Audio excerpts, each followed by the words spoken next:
¿Qué tal, chicos? Vamos a hablar un poco del evento de este fin de semana pasado, UFC 299, vamos a analizar qué aconteció y sobre todo qué les espera a los protagonistas a partir de ahora.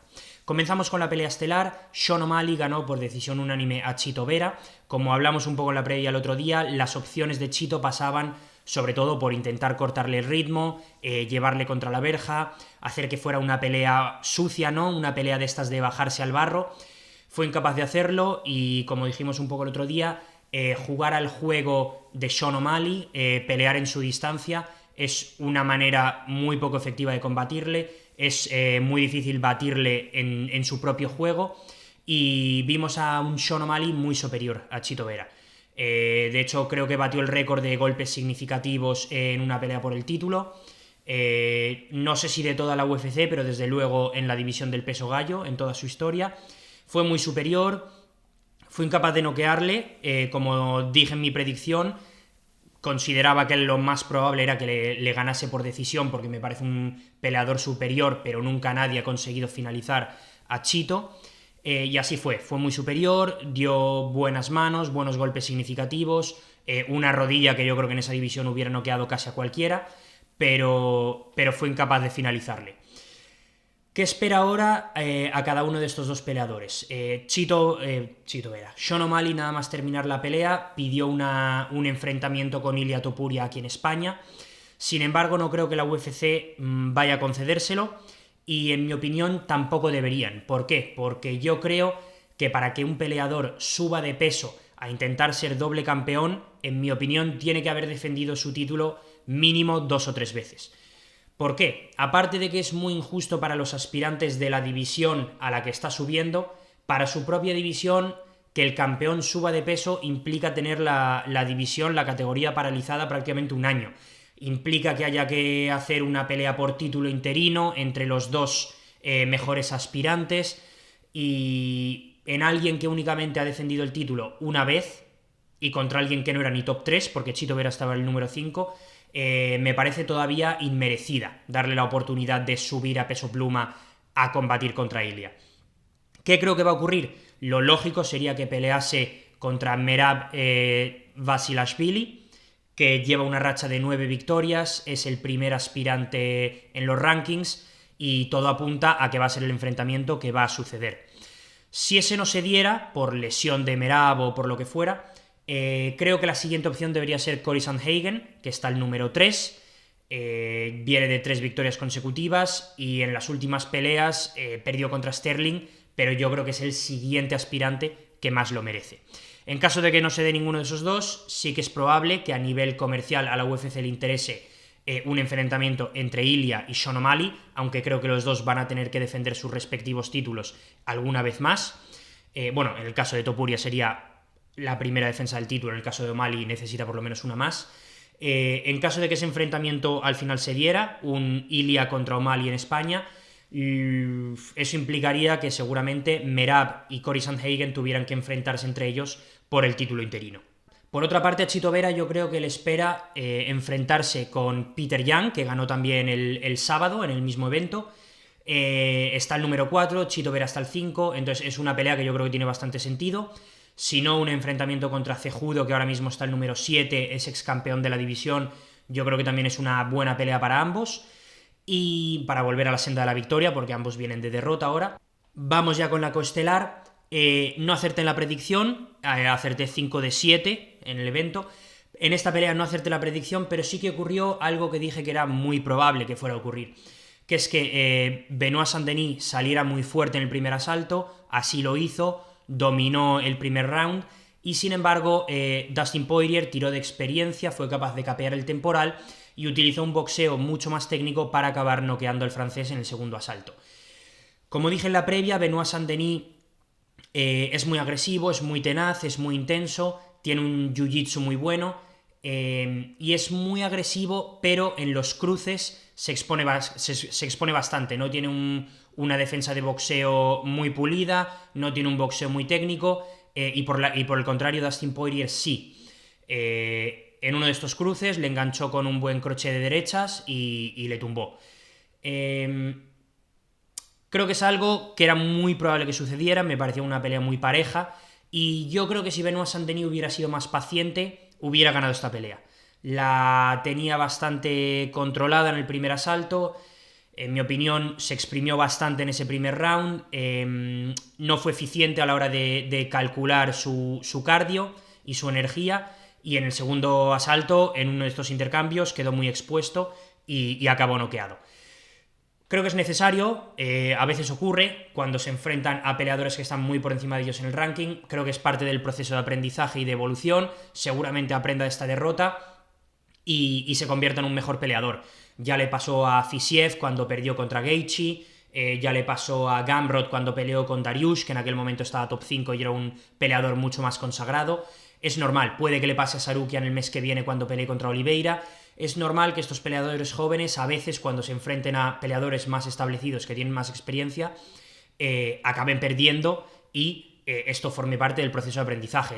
No es como en boxeo, que hay tanto invicto, en MMA y más en la UFC el nivel es altísimo y es muy común que los peleadores acumulen alguna derrota en su proceso a pelear por el título. ¿Qué les espera a cada uno de estos peleadores?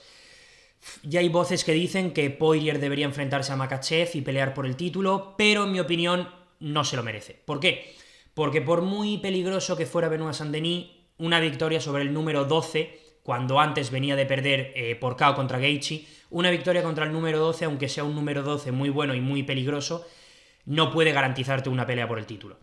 Creo que antes debe enfrentarse a alguien más y que Gaethje debería tener preferencia para pelearse contra Islam. Aunque también dependerá de qué ocurra el mes que viene cuando se enfrenten Holloway y Gaethje. Las opciones de Poirier, lo que yo creo que va a ocurrir es que probablemente pelee o contra el perdedor del Oliveira Sarukian del mes que viene, es decir, yo creo que primero pelearía Gaethje contra Makhachev, aunque depende de lo que ocurra en su pelea contra Holloway. Yo creo que luego peleará contra Makhachev o contra Gaethje si Gaethje gana a Makhachev. Yo creo que el siguiente aspirante a pelear por el título será el ganador de Oliveira y Sarukian, eso sería lo lógico, porque es pelea del número 1 contra el número 4 de la división, y luego ahí ya probablemente pelee el ganador de ese hipotético Poirier contra el perdedor de Oliveira y Gaethje, que a lo mejor estamos hablando de que Poirier en ese caso no pelearía por el título hasta a lo mejor dentro de un año, pero a veces en la UFC las cosas se mueven despacio y yo creo que eso sería lo más justo para todos. Por el contrario, ¿qué le espera a Benoit Saint-Denis? Pues yo creo que su siguiente pelea, pienso que como ha perdido por KO, se tomará unos meses de descanso, y yo creo que conociéndole, viendo que es un peleador muy aguerrido y que es muy patriota, yo creo que le gustará volver. No sé si se ha anunciado oficialmente, pero en los 2 últimos años ha habido evento en septiembre en París y ha sido 2 eventos muy exitosos, así que yo creo que este año se repetirá ese evento en París en septiembre. Y mi pronóstico es que Benoit Saint-Denis querrá pelear en ese evento. Creo que peleará contra algún peleador que esté en el rango entre el top 5 y el top 10 del ranking. Así que probablemente le toque pelear contra, a lo mejor, Dariush, que ahora mismo está al 7 y viene de perder contra Oliveira y Sarukian. Pero es un peleador que antes de esas 2 derrotas venía de una racha de 7, 8 o 9 victorias seguidas.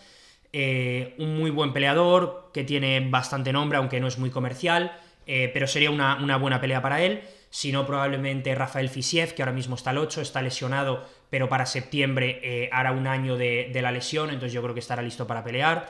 O si no, a lo mejor una pelea del estilo de Dan Hooker, que está el número 10, o incluso Michael Chandler, que ahora mismo está al 5, y sería una pelea muy muy entretenida por el estilo de pelear de ambos, aunque no sabemos si Chandler estará dispuesto a esperar a McGregor hasta el final de sus días. Veremos qué ocurre. Por otro lado, Jack de la Maddalena ganó a Gilbert Burns, empezó perdiendo la pelea, de acuerdo a las cartulinas de los 3 jueces, iba perdiendo 2-0 al comienzo del tercer asalto, el otro juez la tenía 1-1, y fue una remontada espectacular. Pasó un poco lo que sí que predije el resultado de la pelea, aunque fue una pelea igualadísima. Yo dije que iba a ganar Jack de la Maddalena, y pasó un poco lo que yo decía que iba a pasar. Fue superior en la pelea de pie, y las opciones de Gilbert Burns pasaban por llevar la pelea al suelo e intentar finalizarle allí, pero, como dije en la previa, Jack de la Maddalena tenía una defensa de derribos del 82%, es un chico complicado de tirar, Y aunque Gilbert Burns lo consiguió varias veces, no tuvo tampoco situaciones de gran peligro, no estuvo cerca de finalizar la pelea en el suelo, y en el tercer asalto consiguió revertir la situación en el suelo, ponerse de pie, y cuando Gilbert Burns fue a intentar otro derribo, conectó una rodilla muy contundente, le llevó al suelo y finalizó la pelea allí, con golpes y con puñetazos y codos. ¿Qué le espera ahora a Jack de la Madalena?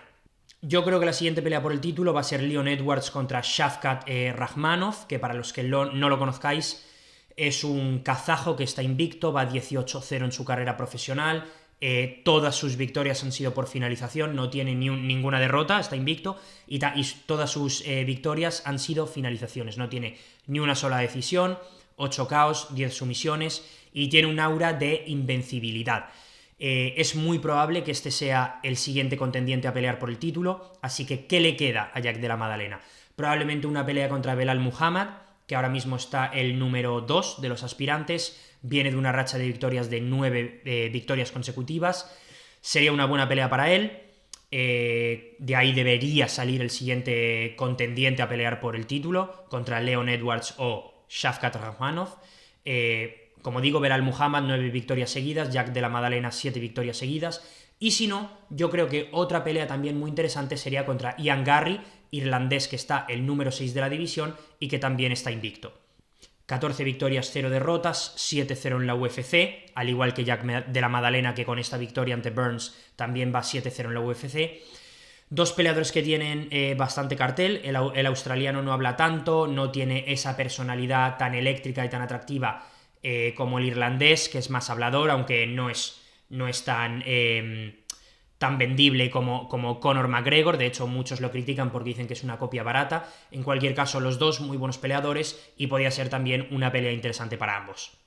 También en la cartelera principal, Michael Venom Page, el inglés, ganó en su debut en la UFC a Kevin Holland, fue bastante superior, es un estilo bastante vistoso, muy evasivo, muy difícil de golpear, y además yo creo que había sido una pelea que a la UFC la habían organizado así los matchmakers, los que organizan los emparejamientos, lo habían hecho a propósito para tener una pelea de dos strikers, que Michael Venom Page tuviera una pelea cómoda en su debut en la UFC, un estilo al que le convenía enfrentarse, alguien que no utiliza mucho la lucha. ¿Por qué? Porque, como dije en la previa, yo creo que la UFC quiere darle un camino al título relativamente fácil para intentar que acaben enfrentándose dos ingleses por el título. El campeón actual, Leon Edwards, que también es inglés, contra Michael Page. ¿Qué le espera a Michael Page ahora? Ahora entra en el ranking como número 13, que era el puesto que tenía Holland, y yo creo que lo que va a ocurrir es una pelea contra Stephen Thompson. Wonderboy, muy veterano, 41 años, peleó 2 veces por el título, en su momento nunca llegó a ser campeón, pero siempre fue un gran aspirante, peleó 2 veces por el título contra Tyron Woodley, empató una, perdió otra, y también es un peleador muy unidimensional, un striker, pero probablemente es el mejor striker, el mejor kickboxing, no solo de la división welter, sino de toda la UFC probablemente en los últimos 10 años. Es decir, es un choque de estilos muy similares, ambos vienen del karate, pero del karate de verdad, el de pegarse, no el de hacer katas contra enemigos imaginarios, y por eso creo que es la pelea que más le conviene a la UFC. Tanto porque va a ser una pelea muy vendible, muy vistosa y muy entretenida de ver, sino porque también es un estilo que le conviene a Michael Venom Page. Stephen Thompson está el octavo de la división, ya tiene 41 años, está muy lejos del título y ya le han exprimido lo que le tenían que exprimir. Entonces yo creo que es una buena forma de que Michael Page siga ascendiendo en el ranking, dándole peleas asequibles para él. Además vimos como Curtis Blades noqueó a Jailton Almeida, un Jailton Almeida que venía de una gran racha de victorias, estaba invicto en la UFC. Esta fue la otra pelea que tampoco acerté en las predicciones. Jailton Almeida fue muy superior en el primer asalto, le derribó a gusto, a placer, y sin embargo no consiguió hacer daño con esos derribos, no estuvo cerca de finalizar la pelea por sumisión y tampoco consiguió hacer prácticamente ningún daño desde esa posición dominante en la lucha. Y en el segundo asalto ni siquiera preparó el derribo al entrar, acabó en una posición peligrosa y acabó noqueado. ¿Qué le espera ahora a Curtis Blades? Pues según se está hablando ya, lo más probable es que acabe peleando contra Thomas Pinal por el título interino que ya tiene el inglés. Esto yo es la primera vez que lo he visto en la UFC, no sé si ha ocurrido antes alguna vez en la historia, pero generalmente siempre que hay algún campeón interino, la siguiente pelea que tiene este campeón interino es contra el campeón indiscutible para unificar el título. ¿Qué pasa? Que como la UFC tiene tanto interés en que Jon Jones, el campeón actual, pelee contra Stipe Miocic, es probable que vayan a esperar a que Jon Jones se recupere y pelee contra Stipe Miocic. Para los que no los conozcáis muy bien, Jon Jones está considerado por la mayoría como el mejor peleador de la historia de la UFC, y Stipe Miocic considerado por muchos, incluido yo, como el mejor peso pesado de la historia de la UFC. Entonces, tener a estos dos enfrentándose es una pelea muy comercial, seguramente sea la pelea con la que se retiren ambos, porque no tienen nada más que hacer en el deporte. De hecho, Stipe Miocic lleva 3 años sin pelear, desde que perdió su título contra Francis Ngannou en 2021, y por tanto yo creo que con esta pelea, ocurra lo que ocurra, ambos se retirarán y el campeón del peso interino se convertirá en campeón indiscutible, porque este último título quedará vacante. Entonces lo que creo que ocurra es que tengamos a Thomas Pinal defendiendo el título interino contra Curtis Blades en el Reino Unido en algún momento de este año. Y ya por último, el polaco Mateusz Gamrot ganó por decisión unánime a Rafael dos Anjos. Acerté esta predicción y ocurrió lo que creía que iba a ocurrir. Como dije en la previa el otro día, lo más seguro es que fuera incapaz de finalizar a Rafael dos Anjos. Más que nada porque Gamrot no tiene mucha potencia ni un striking muy pulido, y luego en el suelo Rafael dos Anjos, que sí ha sido noqueado en su carrera, sin embargo nunca ha perdido por decisión, y por tanto creía que eso era improbable que fuera a ocurrir. Lo más probable que fuera a ocurrir, y que de hecho ocurrió, es que Gamrot controlase la pelea utilizando su lucha y que se llevase el enfrentamiento por decisión. Esto fue lo que ocurrió. ¿Y qué le espera ahora al polaco? Varias opciones. Yo creo que dependiendo un poco de qué ocurra con Poirier y demás, lo más probable es que pelee, yo creo, contra el perdedor del enfrentamiento entre Oliveira y Sarukian. Contra Poirier, que podría ser otro enfrentamiento interesante, no va a pelear porque son compañeros de equipo, se llevan muy bien, entrenan juntos mucho, porque los dos están en el mismo peso. De hecho, este evento lo han preparado mucho juntos, y ya han dicho varias veces ambos que no van a pelear entre ellos, así que o el perdedor de Oliveira contra Sarukian, o una posible pelea contra Justin Gaethje si Gaethje pierde contra Holloway el mes que viene, o quizás un posible enfrentamiento contra Chandler si este decide no esperar más a McGregor y pelear de nuevo. Espero que os haya gustado este análisis y este pronóstico acerca del futuro acerca de los futuros enfrentamientos de los protagonistas de este último evento. Espero que os haya gustado, dadle a me gusta, suscribíos y nos vemos en el siguiente.